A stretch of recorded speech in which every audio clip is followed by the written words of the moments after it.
Oh, that was not. I was just singing. Oh, oh, oh, oh, oh. What is going on? Just singing. Oh, oh, oh. I can't get down at this time. Oh, oh. You really planned that for the camera. That is hilarious. I love that part. It sounds what amazing. Is that? Just making up a little melody. Okay. Just in Put here a melody singing. in your heart. A melody in my heart. Hi, Psalmist. We can hardly see because the lights are blinding us. Ooh, this is so right. Is it brighter than usual or something? It might be. Cause yeah, it's really bright. That's fine though. Don't change leave it. it. Okay. Yeah, just leave it so we can Okay. see. Hey guys, what's going on? We really can't see. This is Yeah. bad. I think we need to adjust. You think so? Yeah. So should we put this one closer then? No. Maybe just turn this down. Okay, that's fine. Woo! Right? I can see now. Yeah, we were blind a second ago. It was about to be bad. I can see.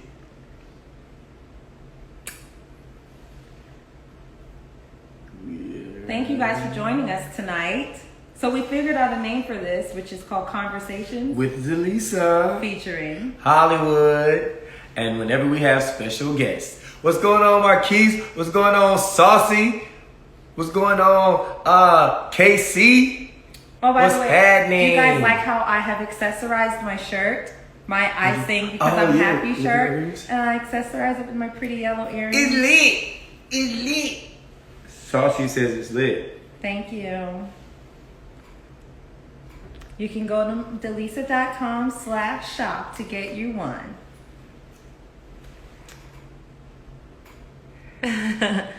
We're really excited tonight. We're gonna be meeting with Troy Taylor. She said, y'all got the podcast. I see y'all. All right. What's going on, Terrence? Okay, maybe we could bring this over. That's what I'm like. Because we're so brown. We's brown, y'all. We brown. This is going to be amazing. I know. Really excited. I'm excited. And then Dave. Okay. I'm so I'm going to put my phone on I'm airplane regular mode. 'cause Troy excited. just He's texted me. over the moon. So airplane mode so I can save it. Hi, Kamari. The glow. It's the glow. If it was on my page, I would rhyme with that, but I'm not going to do it. Go ahead. It's the glow, ho. You said go ahead. That was all you could come up with? No, but it was great. No. That's art.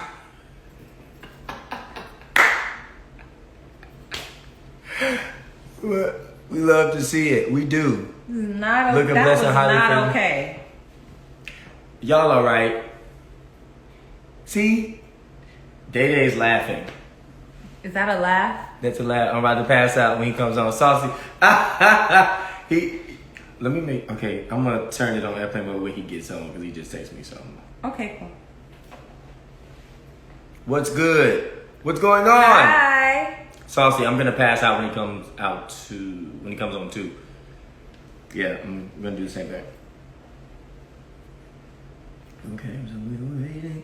It's I hope 10 everyone o'clock. had a good Monday. Yes, and I hope you guys had a good weekend. Troy Taylor is on. Oh my gosh. my Don't God. you love industry people? They're so timely. Listen. The request. Well, we're going live, y'all.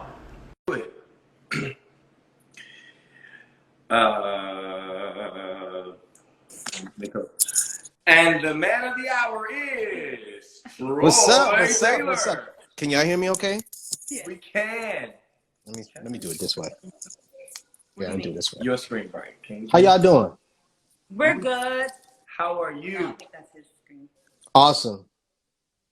sir? So first of all, let me just say thank you so much for meeting with us. My name is Dileesa. Nice to meet you. Thank you. So nice to meet you too.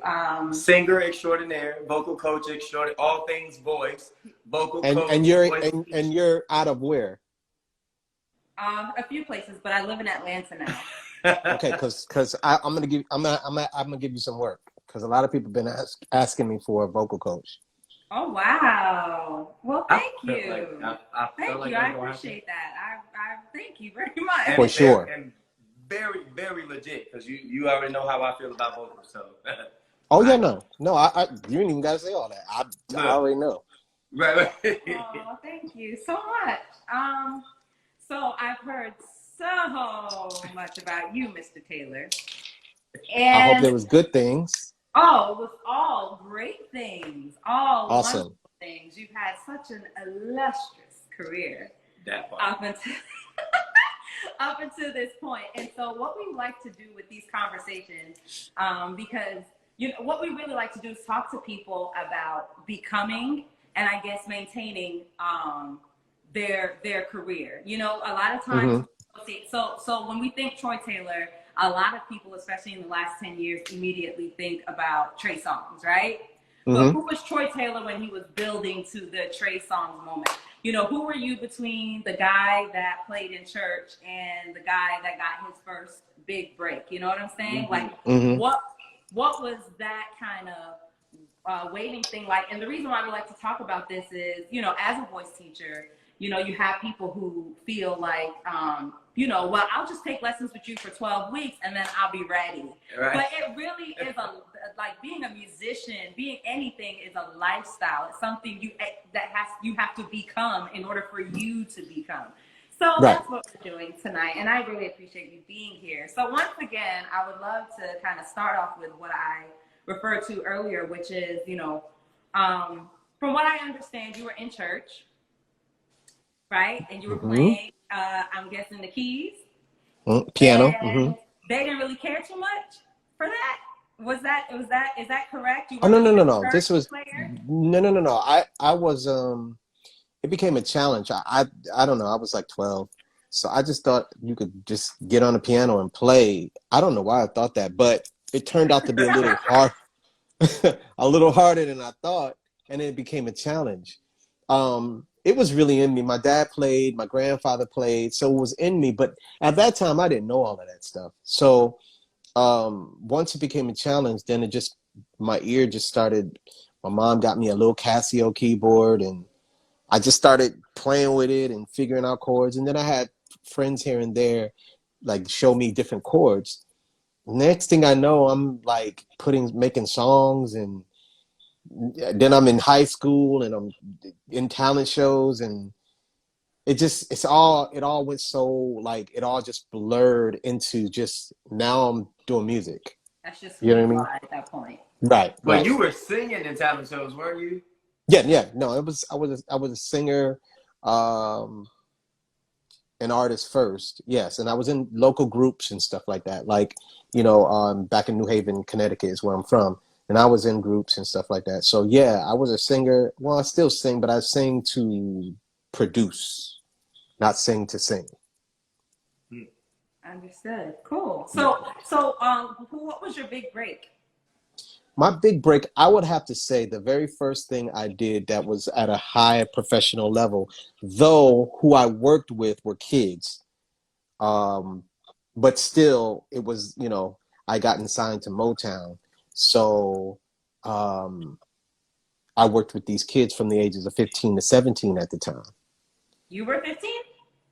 No, They were. I worked with, yes, I was 22 by that time. Okay. And then a year later, they go on to be Boys and Men. So it happened like that. You know what I mean? And as a matter of fact, when they came out, I declined to be an artist because I felt like the feeling of working with them and then seeing it do what it did. Then on top of me being such a real person in the sense of I can't be fake and phony because you got to kind of be that way to be an artist. There's a lot of things you want to say, you can't. It'll affect your spins or your playlisting nowadays. Or people, you know what I mean? They'll use it against you or you know what I'm saying? Like, so me back then at 22, if you said something slick to me, I'm going to say something slick back. And you can't do that when you're an artist because you gotta be, it's a role. It's a thing to be. You got to put the costume on. The costume is the mastering of your craft. That's your costume. If you ain't master your craft, then your costume don't fit yet. So you got to master your craft. And by that time, I wasn't interested in being an artist. So I told Timmy Regisford, who was the A&R, and Gerald Busby, who was the president, my album was all done. I did the photo shoot. The singles was remixed by Clark Kent at the time, and everything was ready to go. And I decided I didn't want to do it. And they respectfully allowed me to not, because it takes money to put an artist out. So if I'm saying I don't want to be it, but I was still producing records for Motown too. So it was like, okay, if that's what you want to do, kind of thing. So that was my first break. Wowzers. That's dope. That's big. That's a big first thing, sir. Thank you for sharing. So, okay, so was it kind of like the work that you did? Well, so that big first break, that was you, I don't want to say you breaking Boyz II Men, but y'all broke at the same time, right? Yeah. Mm-hmm. Yep. So I guess I want to know, like, what does that feel like? Because everybody nowadays, and probably back then too, but a lot of producers and writers and artists today, everybody want to work a level up or 2 levels up. Nobody wants to work side by side with, you know what I mean, somebody else who has the same dream. Everybody's like, I literally have friends that's like, yo, how do I get Troy Taylor to produce for me? And I'm like, just get a dude at your level to produce. You learn how to collaborate. Yeah, that come up together. So like, how did that feel, and how important is that to network, horizontally? Well, I think right now, social media makes everybody want everything now. Yeah. Back then, you knew you had to earn your stripes. Back then, you knew you had to pay your dues. Back then, you knew that you had to reach a certain level to get a certain level of respect. It was automatic. Now, if kids do one song, I want to put it out. What do you mean? Yo, you just did your first song. Why you want to put your first song out? You want people to hear you before you actually mastered it. And then when you finally master it, then you're going to be the one that's not going to want people to hear it. Yeah, take it off. Take it off. Turn it off. Oh my God. Yeah. Oh my gosh. Yeah. Yeah. So why even do it? Because they want that rush. They want that right now rush. Like self-gratification. That's what everybody seeks now. They don't seek no, I won't say perfection. They don't seek execution. Okay. They don't like seek. There's a lack of respect for the arts in general. It is because of the self-gratification. It's about how are you going to see me now? Ooh, did y'all put out my record? What's up? But it sucks. You hating. Oh, you hating. See, it's so either way, they gotta. We're hating. See, you got a reason. You got to answer for everything. You got a rebuttal for everything. But bottom line, it was too soon. Nobody cares. And then not only that, check this out. Nowadays, when you put it out, it's like 2 or 3 days later, you want to do it again because it's over as soon as you put it out. Yeah. It don't last long. So now it's like you got bitten by the bug. However, you don't have anything to back it up. So you didn't store records up. So now you got to go back and do it again. Half of the people don't even know what they did the first time to repeat it. And then it ends up taking longer. And now they're frustrated because now they look stupid. Ouch. Yeah. I just work here. The process of execution. Yeah, so like you said, a lot of people don't respect the arts now, or perfecting the craft of the arts, performing arts nowadays. You have an interesting perspective about, I'm not gonna say women singers, but singers in general. On the podcast, you were like, these singers don't sing the way that people used to sing because they don't go to church nowadays. So now this generation, and I don't want to make it necessarily about. It's not. This is not about a religion. It's not about religion. It's about culture wise. Church is not a mandatory thing. Back in the day, you either going to church with your mother or your grandmother, your family. You're going to church. Period. And now it's so kids can just have the choice to not, that they don't get a chance to get that culture of singing where R&B really originated from.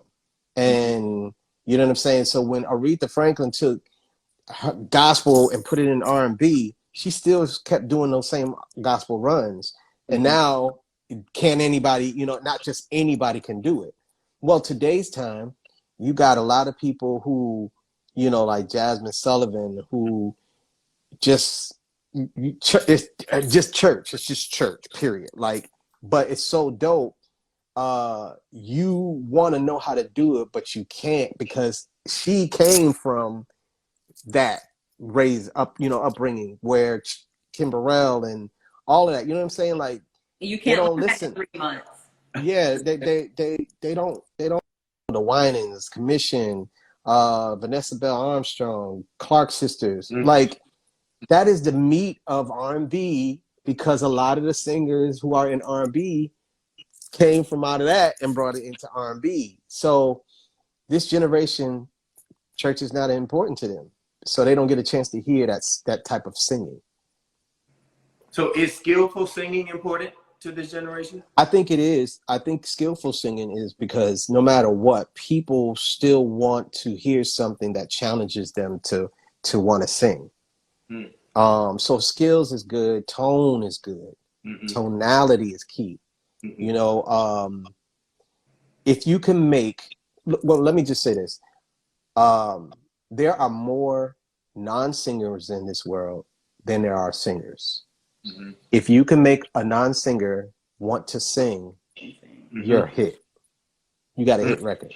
If you could if you could make people like want to sing even though they cannot, you got a hit.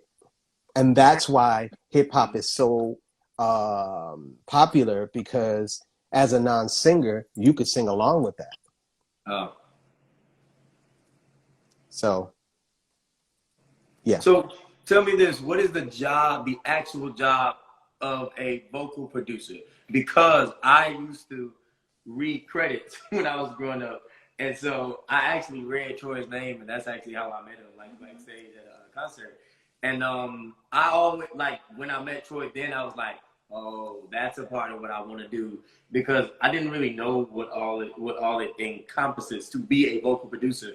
But I mean, you have been not only a producer, but a vocal producer for like the greatest singers that have walked this earth, like literally the greatest. Ego. Well, that's How do you deal with ego in the studio? If you're dealing with like a great, you know, and then you're vocal producing them. Let me tell you something. It don't get no greater than Aretha. But you produced Aretha. Like, how was that? And a few times. A few times. Yes. Here's the thing about Aretha. Aretha, she knows who's about it and who's not. Okay. She could tell. And even though I was a huge fan of Aretha back then, at the time, my professionalism stayed intact. It didn't allow me to be a fan in that moment. I was professional fan after. And she could tell by the way that I spoke to her. You know what I mean? I didn't speak to her as a fan or someone who was nervous. I spoke to her, you're Aretha Franklin, and you are not about to sound whack on my song and me be responsible for it. That ain't happening. So let's go. And that was my attitude. You know what I'm saying? And she's Aretha. She studies before she goes in the studio. And I knew that much about her. Whatever she wants to do, she gets to do it, period. You don't tell Aretha Franklin what to do. You wait for her to ask you. And if you produce her a second too soon before she can get out her ideas, it'll be something like this. Okay, can you, Aretha, can you give me the da-da-da-da-da? It'll be something like, well, first, let me just finish my idea first, and then I'll come back to yours. It's like, so I wasn't that. I would ask. I would say, okay, whatever you're hearing, I'll feed off of you. And then once I hear everything that you want to do, then I can go from there. All right, I can do that. That's how she was. It's like, okay. But now you rile her up, she gonna cut you. But for the most part, it's just, okay. All right, we can see. we'll see how that goes. You know what I mean? Like, so my respect for her and her being a musician and just being freaking the queen, she liked the way that I respected her art and her ideas. And then she would say, what do you hear? And then I would get a chance to say, I think I can get probably one ad lib here, right here. Okay, all right, I can do that. Or I think I need the melody a little more. Okay. Because now I got what she wanted to do. She would ask me what I need from her. And let me tell you, like she would sing the song down, straight down 6, 7 times, and then walk out the booth. And then be like, see what you can do with that. Oh, so she was just singing straight through. Yes. No lyric sheet. But she was kind of producing herself a little bit. No? Oh, technical difficulties. The What's going on? back. She was what? Wait, it's spinning. Wait. Say that one more. Dang it. Are we back? We back.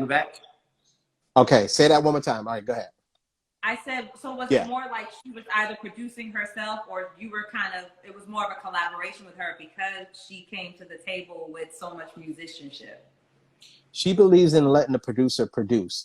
But the thing is that she studies before she gets in. So she already has an idea of what she wants to do. So as the producer, hey, producer, let me, this is what I've been working on. Let me get this out. And then we can go from there. So you let her do what she rehearsed and practiced. Cause that's what she came from. She came from them rehearsing a song all week before they even went in the studio. So there was no lyric sheets and they would sing it down. That's her. That's the place she came from. So by the time I'm coming in, I'm literally just sitting here until she gets everything that she wants out, that she has out. And then she would ask me, is there anything you need? And then at that point I could say, on most of the tracks that you sang, I didn't get the melody. I need the melody, just the melody right here. And she'll sing it. That's a professional. So exactly. Yeah. And so I'll say funny story, not funny, but so I'm walking around because we recorded one particular song in her house because she wanted the setup to be in her house. So while she was taking a break, or I think the engineers was setting up something, I was walking around the house, just looking around because Aretha was a hoarder, but not a nasty hoarder, just a hoarder where I'm big on as seen on TV kind of shopper. So I would look around and I got that. Ooh, dang it. I was going to get that. Like, so she had wigs and gowns and just stuff all over the place, but it wasn't nasty. It was just boxes and, stuff in it and, books and just stuff around. And it's so interesting just to see. This is Aretha stuff. It ain't just anybody's stuff. It's Aretha stuff. So I make my way over to the piano, and she had a piano in her living room. And so I see the lyrics to the song on the piano. But then not only the lyrics to the song on the piano, she has notation marks on certain words. So she knew where she wanted to flip, where she wanted to run at, where she wanted to, she had it all worked out. And when I swear to you, I don't know if I had a phone like iPhones and stuff like that, but my mom didn't say take a picture of it. I don't even think I had an iPhone. This was 2005? Yeah, this was 2005. So I don't think I had an iPhone. Can y'all hear me? Yeah, we can hear you. You're frozen though. We can hear you perfectly. Can y'all hear me? Yep. Okay, yeah. It was spinning. So I don't think I don't know what kind of phone I had, but of course my brain was never, I only got one picture with her. Like I wasn't a picture type person. You know what I mean? When I produced, got it out, and that was it. There's so many moments I didn't take pictures of, of the people I worked with. But she, oh my gosh, that's what I'm talking about. That level of professionalism to the point where when, you know, and if you say anything in the middle of her idea, it's not that she's not letting you produce, it's she's been rehearsing all week. Mm. So you have to hear and then critique. Right. So how I do you can know go on and on about Aretha. when you're producing, and you know I would listen because I love Aretha Franklin like nobody's business. But when you're producing, how do you know when a song is finished? When you're producing and vocal producing? Because, and I asked you that because wait. Hold on. I just saw somebody say nice gowns. Yeah, Very nice gowns. beautiful gowns, nice gowns. But that's her though. Like slick. She will Yes. cut you and you'll walk away. Wait, I feel something wet. Oh dang, I'm bleeding. Yeah. I'm sorry. I just saw somebody say it, threw me off. Go ahead. I love the Aretha Franklin banter. Absolutely love it. But I asked you that because on your latest post, I think you were like you had already liked the vocals, the harmonies, arrangements that Trey and the other guy had recorded or whatever. You was like you had already liked it, and then you was like, so I just ended up having fun with it. So like, how do you know when a song is done? If you already liked it and you was like, it don't really need nothing else, but I'm gonna go ahead and add my flair. How do you know when a song is done? Well, knowing when it's done and knowing when if you add something it won't hurt it is two different things. Okay. If you listen to the original, the actual song, the harmonies that I pointed out are there but not in your face. Right. So it only accents, it doesn't overpower. So that's why when I break it down a cappella, you're like, I didn't even hear all of that. Hold up, let me go back and listen. Yeah. So it's not just about whether it's finished or not. It's finding moments that you can have and put in that can accent it, but not hurt it. Got you. You got anything? What? I was like, you got anything? She,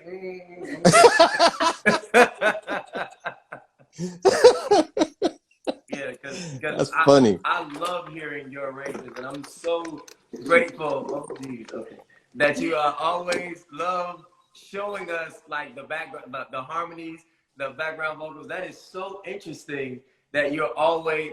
I want to hear you sing, Troy. What do you? Okay, all right. So before I went live, I posted "Sweet Lady" because I did all the backgrounds on "Sweet Lady," so I posted that before I went live. So you can hear me sing on that. Yo, because Troy's always posting the backgrounds and showing us on live the background vocals. You can sing then. I know those background vocals. Yeah, that's it. I love it. He can sing. So it was okay. I think I know the answer to this question because you spent so much time on it. But I was gonna say, was there a certain artist that was most fulfilling to work with? Ooh. Besides Trey Songz? I mean, it doesn't have to be besides Trey Songz. It could be Trey Songz. Because listen, as a producer, one of the greatest accomplishments you can ever have is building an artist from a baby to stardom. Very hard to do, and not many people can say they've done it. You know, Puff has done it. JD has done it. Dallas Austin has done it. Who else in my generation? In my generation, Missy and Timbaland. You think Babyface did it? Babyface did it. Jam and Lewis have done it. Teddy Riley. But as I named all those people, but there's still a little bit of people that have only done it. So when you're a producer and you got hits on everybody, that's a great accomplishment. But having an artist is a whole nother thing. So I honestly don't have a lot of hit #1 records. But I've been on a lot of projects and worked with a lot of amazing people, but I have a superstar under my belt. Yeah. An R&B superstar. So that speaks volumes. How many it does. It absolutely does. How many hats did you wear in creating his career? So let's see. So I would say as a producer, as a writer, as an arranger, as a developer, a manager in the studio. Not a manager, but a manager as far as making sure everything is done properly. The artist is, doing what they're supposed to do, looking how they're supposed to look, um, somewhat of a stylist, making sure they, in Trey's beginnings, he wore a lot of my clothes, went in my closet. And so, just to make sure when we went out, he looked right. And back then, big clothes was in. Remember when the bag clothes? So he could, as skinny as he was, big clothes was in, so he still looked cool. So I had to wear all these hats, and I still do that to this day, because sitting down with an artist, you have to make sure they know how to walk in a room properly, sit properly, talk properly, engage properly. Yo, sitting matters. Like, seriously. If an artist comes in and slouches, do you know that executive will judge them from how it'd be like, you lost them. L.A. Reid or somebody like that, you lost them because you're slouching. If you don't do eye contact, they see all of that. If you walk in and don't greet them properly, they see all of that. Now, they'll never say anything to you, but it'll lose them. Oh, you're not a star. A star lights up the room. A star commands your attention without saying nothing. And if you don't do that, it's a wrap. Like, they're cool. Like, yeah, music's dope, but they didn't spark me. Wow. So you have to know how to walk into a room, greet, sit. It's a lot of things before you even walk into the room. Because before you walk into the room, the answer is no. Now you gotta go in the room and change the answer. Wow. Yep. Now that's a gem. But so basically what you're saying is artist development is still important. It will never stop being important. They just don't want to pay for it. Oh. They want social media to develop you now. Yeah. I was gonna say, I think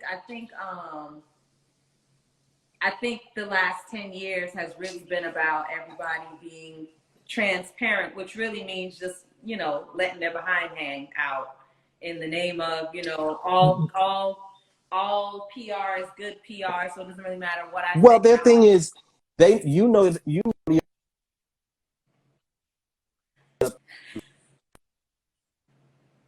Hold on. Uh-oh, you're breaking up.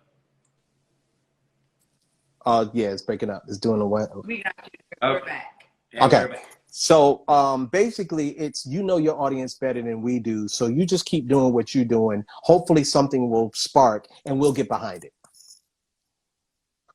That's where we are now. Oh. And if you got something sparking, they'll sign you immediately before you get too expensive, and then tell you to go back and do what you were doing until it sparks again. And then now you have a machine behind it to make it spark and blow up even more. But for the most part, yeah, you do it. You keep the content going. Keep engaging with your audience. Instead of just saying, get off social media, let's develop you, and then go back. If they can't do that, because then now you're losing your audience. So stay on. And it could be both. You could be like, okay, now that you're signed, let's get a developer coming in. So when you post, you look like this now. When you speak like this now. Let the background be a certain type of background. Certain little things that changes to make people feel like, ooh, yo, you're doing it. But when you get signed and you stay the same and you're still in your living room posting, it's confusing. Gotcha. So there's hey, man. Dog. Go. Right, go. As I sit in my living room. But I was saying, but I ain't signed, so I'm good, I'm gonna sit in this living room. But I wanted to ask you, so you encourage and you work with a lot of like young people who don't have big names, and you're Troy Taylor the GOAT, right? So like, why was that important to you? And the reason why I ask is because I don't know how you felt, but like me growing up in the industry, Like I learned very, very quickly at like 13 or 14 that there was a lot of old heads that didn't want to share information with me. They didn't want to really mentor me. They didn't want to help. I'm talking about in gospel too. Like they didn't want to say nothing. Yeah, I don't really remember it being what it is now at all. It was Yeah. Yeah, they was not those trying were the to. days of Verity. Yeah, right. Yeah. They did not want. They was like, nah. They was like, I remember asking, like, I would ask some gospel artists, like, yo, like, so how do you get together to put out a record? What's the budget for a live recording? And they would literally say stuff like, well, you know, you just gotta pray. Oh. And I was like, so pray, and God is gonna tell me the budget for a live recording. Cool. And yeah, that's a really concrete question. That deserves a concrete answer, I'd say. I think What? so too. What? What I would ask the gospel artists. Yeah, how much does it cost to do a live recording? I'm like, that's Everybody, but everybody's the correct answer would have been everybody's live recording is different. So it depends on what type of live recording you want to do, how many people are in the band, That's the correct answer because there is no one set number. When they say you got to pray, that's of course a diversion so that they don't have to answer it. But, you know, gospel music is a business too. And that's why there's a lot of nasty people in gospel music. Because it's a nasty business. Yeah. It's true. It's true. No, it's that. No. Listen, let me tell you some of the nastiest people in gospel music because they are tired of people taking advantage just because it's about God. So it's like, oh, come on, you're doing it for the Lord. It's still a business. Stop it. So pay me. It's still a business. Be on time. It's still a business. Please be organized. So that's why a lot of artists are nasty because they feel disrespected. Like, oh, I get it. You think just because it's for the Lord, you can be late. Or you think that just because it's for the Lord that you're short $200, and so now you're not going to pay me exactly what we agreed on. Oh, you think that God is supposed to come in and make the difference? No. This is an agreement, and you own up to it, and God has absolutely nothing to do with it. Do you know that God is not a part of everything we do? Come on, preach. He's not. If you decide you want to, no, because if you decide you want to have a hamburger and put Swiss cheese on it, God ain't a part of that. I'm speaking literally. No, I'm telling you, there's a lot of holy rollers that forget that God is not a part of everything. So stop. He gave us a mind. He gave us free will. So we are to use our brains and be respectful and learn how to do things on our own. And when we use God as an excuse, he's not a part of that. Like, you can't put everything on God because you still got to live. So when they do that, it's just like corny. It's like, stop, cut it out. God didn't tell you to treat me like this. Stop it. That's true. Stop. You know what I'm saying? So, yeah, we can go on for that. I mean, it's disgusting. It's manipulative. It's disrespectful. It's demeaning. And that is not God. That's not God. No, it's not. It's like, how dare you insult my intelligence and insult, the character of God in the process, And how dare you insult the investment that I put into myself? Yeah, it's insane. It's insane. I tell people all the time, I can't pay you and teach you your part at the same time. If I'm paying you, you need to show up already having rehearsed. I'm not going to pay you so I can teach you. If that's the case, you pay me. Right. Ooh. And then that's the flip side. There's a lot of artists who don't even deserve to be paid what they're supposed to get because they're not as professional as they should be. Yeah. But if you're one of my background singers and I gave you the music 3 weeks ago and you show up knowing absolutely nothing, at that point I have to teach you. I get paid to teach people how to sing. Right. I don't feel like I need to give you a check at that point because you just exhausted me. Right. So you owe me. You owe me now. Right. We're singing my songs. Right. So yeah, I get it. People need to understand. And I, like you said, for some reason, I say it all the time. Church is the place that people suddenly become babies. You know, it's like they understand protocol everywhere until they reach the doors of church. Then all of a sudden, everyone's so emotional. It needs to be coddled, and nobody can be told things straight up, even if there's rules already. The rules aren't allowed to be enforced. You know, it's just ridiculous. So yeah, it's crazy. Yeah, it is. It's madness. I enjoyed that segment. Cause no, for real, because I get well, not so much now, but you know, I used to get a lot of hate mail because I would say stuff like that. And people would be really angry, like, you don't talk about us. And I was like, I mean, it's the truth. Right.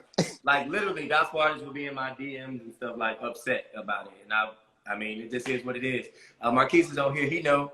But just a couple more questions. That last one about like working with the younger generation that's up and coming, because there's been almost like, I guess you can say, a passing of the baton. The sound is different. The aesthetic is different. And you have remained relevant and constant. So like, how important is it to you to work with the younger R&B enthusiasts? Well, if you want, okay, so the music is different now. The quality of music is different now. And I believe that if you want the quality of music to be better, then you're going to have to teach the kids how to do it, because they don't study like the way I studied. They don't have too much to study the way I studied. So they don't know. They only see what other people are doing on social media, and they think that's the way it's supposed to be. So if I take the knowledge that I am no longer using because I'm busy learning new things, and take that and teach them, you know, then the quality of music can get a little bit better, so that it won't torture me when the record companies ask me to do a kind of song that is out that I can't stand. And it's just 2 chords through the whole thing with no bridge. And it's the same thing, repeat. So if I educate some young artists to do something different and better, and it blows up, then when they ask for that type of song, it'd be easier for me.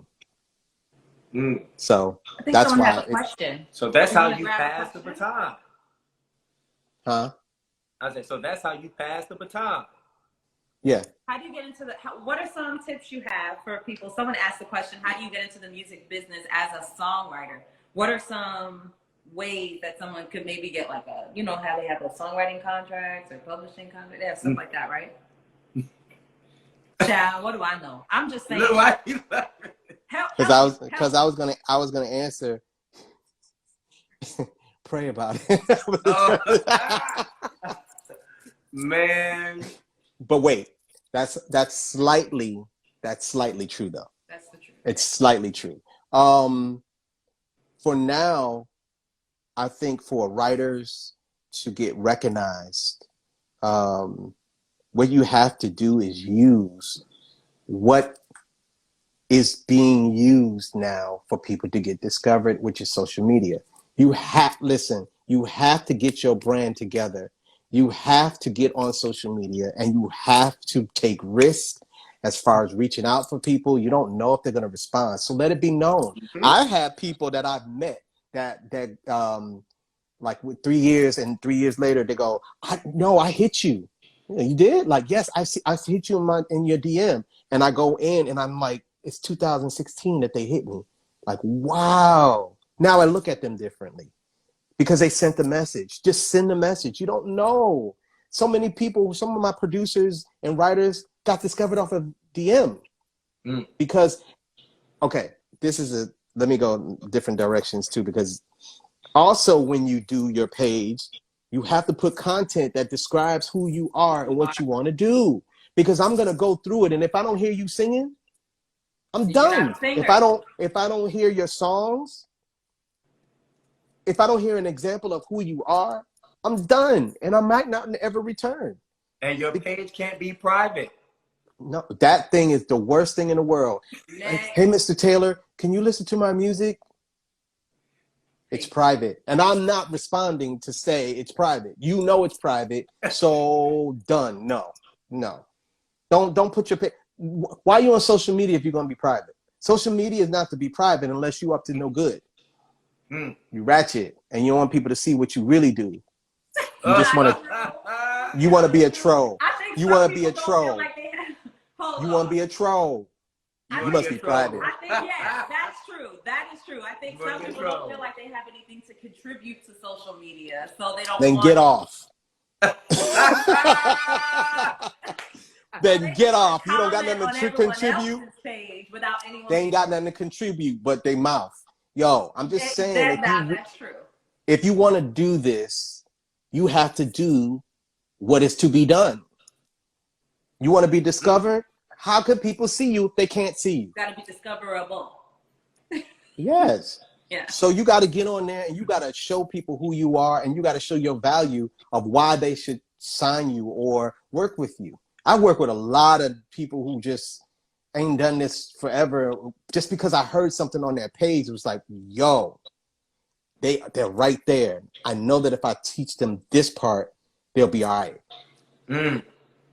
And it's just authentic. You just be authentic. Be yourself.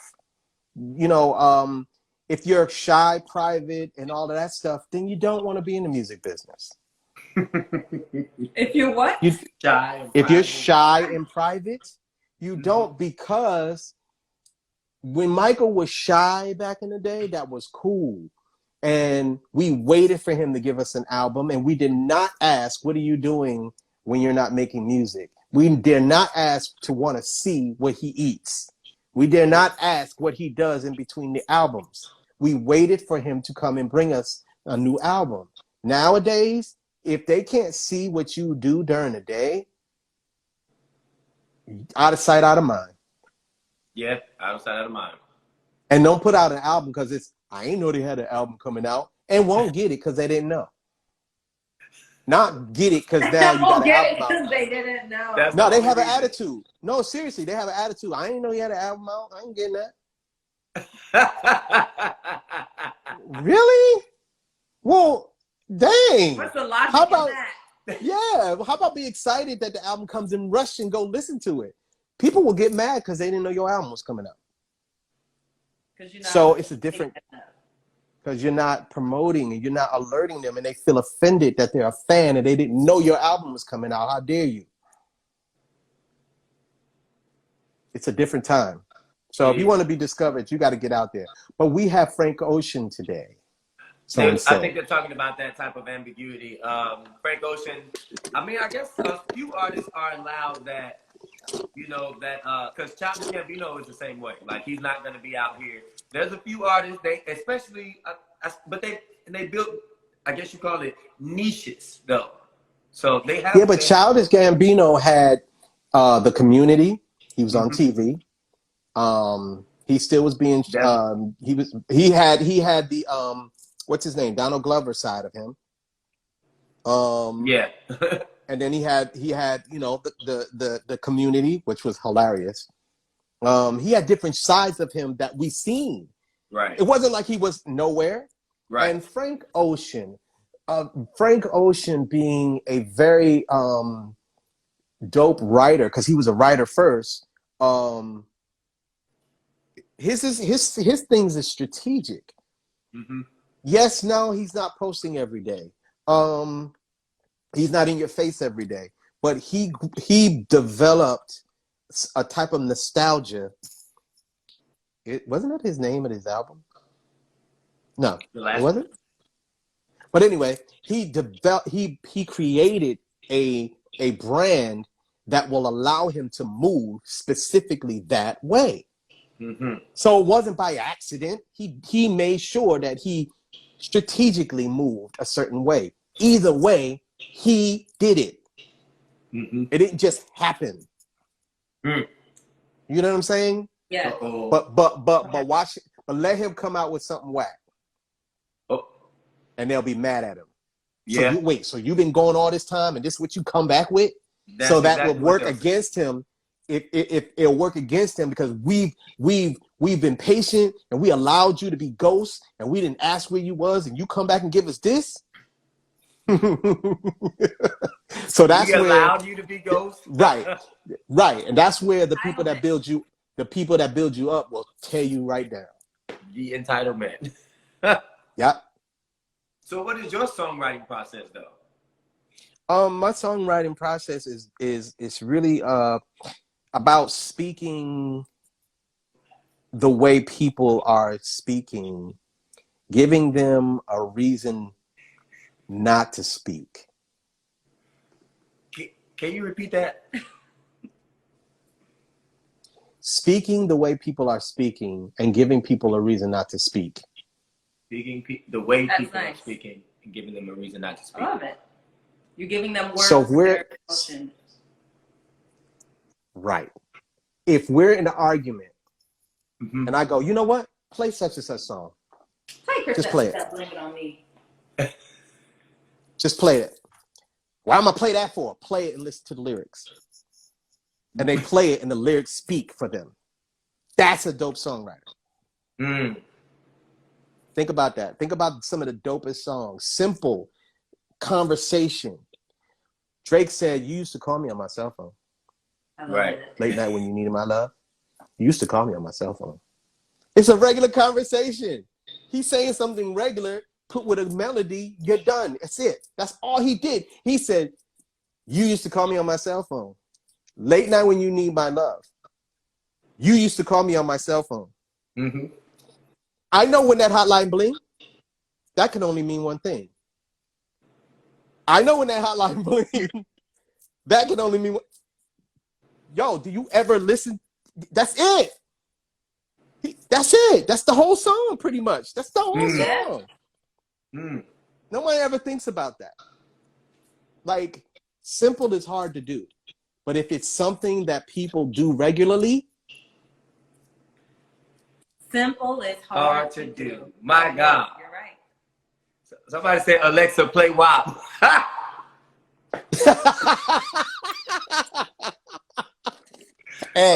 hey, Go while away.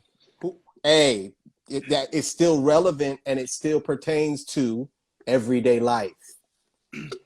Yeah. You did. What guy don't want it? I'm just saying, it's relevant still.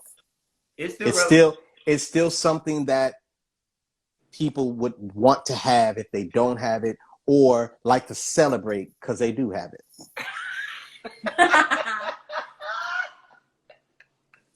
I'm just saying, you gotta make a song that everybody has to feel a part of. That is so funny though. That is hilarious. No matter what the song is. No matter what the song right. is. Even a WAP, it's like, okay, well, I know a lot of dudes that want it, and I know a lot of girls that wish they had it, and I know a lot of girls that desire for it. Oh. And I also know a lot of girls that celebrate because they do have it. Yeah. Ooh, they talking about me. Ooh, that's my song. I'm just saying because somebody brought it up. I'm just saying. Right. All right, so we're about to get up out of here. We've taken enough of your time, but just one more. Somebody said, who are your top 5 male and female favorite singers? Top 5 favorite. Something. Yeah, that. What? Top what? Top what? Top 5 favorite female and male singers. So it's two different lists. Yes. All right. Well, not in this particular order, and definitely not meaning that they're my all-time favorites. But these are names that I'll put out there for the males. So Stevie Wonder, Marvin Gaye. No, not Marvin Winans. Sorry, my bad. Oh, she just said that. Like, she literally just Stevie Wonder, Marvin Winans. These are people that when they sing, it's like, because when Marvin just starts singing, it's just like, dude, he just, it's so simple. Just, and just the simplest thing to start it off. Yep. And then he laughed. He do that smile because he know what he just did was so dope. So, all right. So Stevie, Marvin Winans,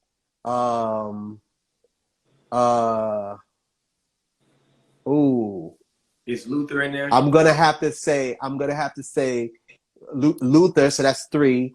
I'm gonna have to say Michael Franks. Yeah, I Okay. don't know about that. I don't know. Who Michael that Frank.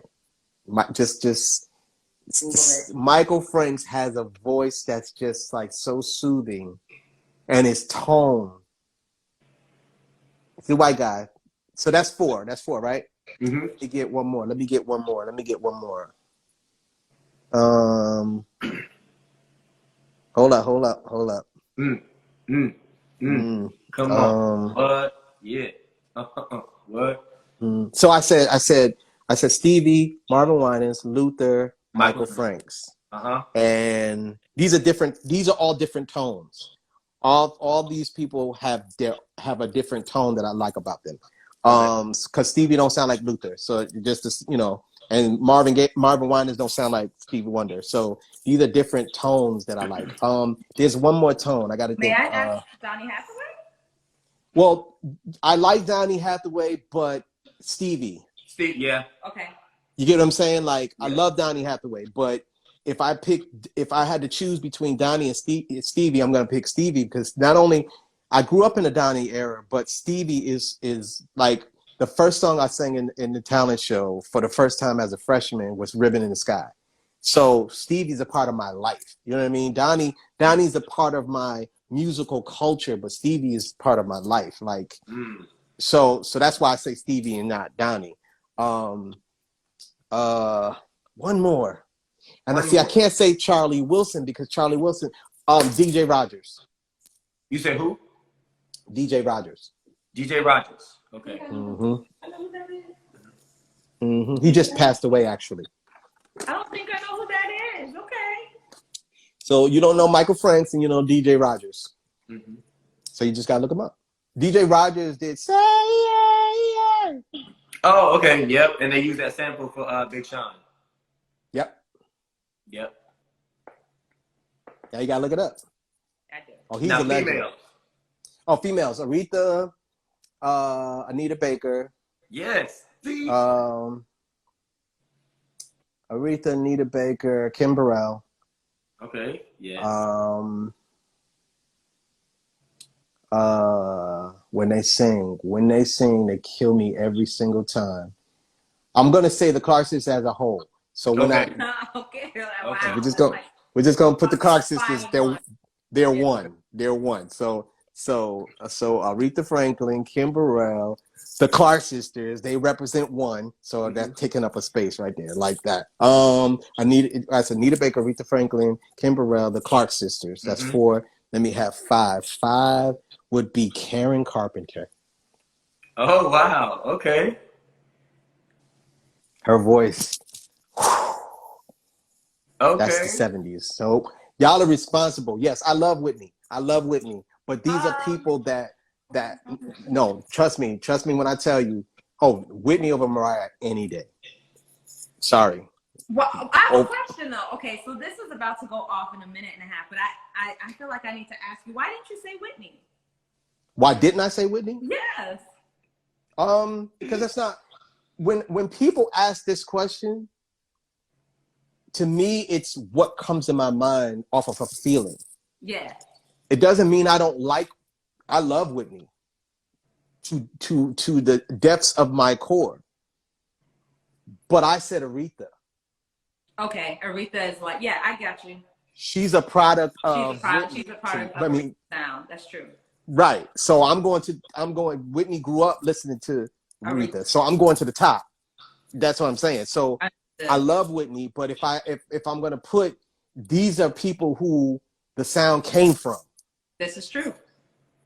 So I love Whitney, but I'm going straight to Aretha. Gotcha.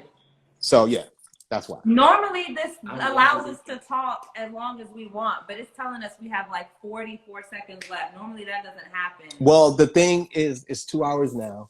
I agree, it's 2 hours now. No, it hasn't. Yeah, we're approaching one now. Yeah, but wow. So we only anyway. But Troy, thank you for joining us. We really appreciate it. Thank you for all this information, all these gems. You've always been so generous. Someone said, wait. Oh, Karen Carpenter was Karen Carpenter. Yeah. So the Carpenter singer, but she's This thing about to cut off in 9 Yes, it seconds. is. Love you, man. Thank you for being here. Thank you. You will hear Thank from you. us very soon. Bye.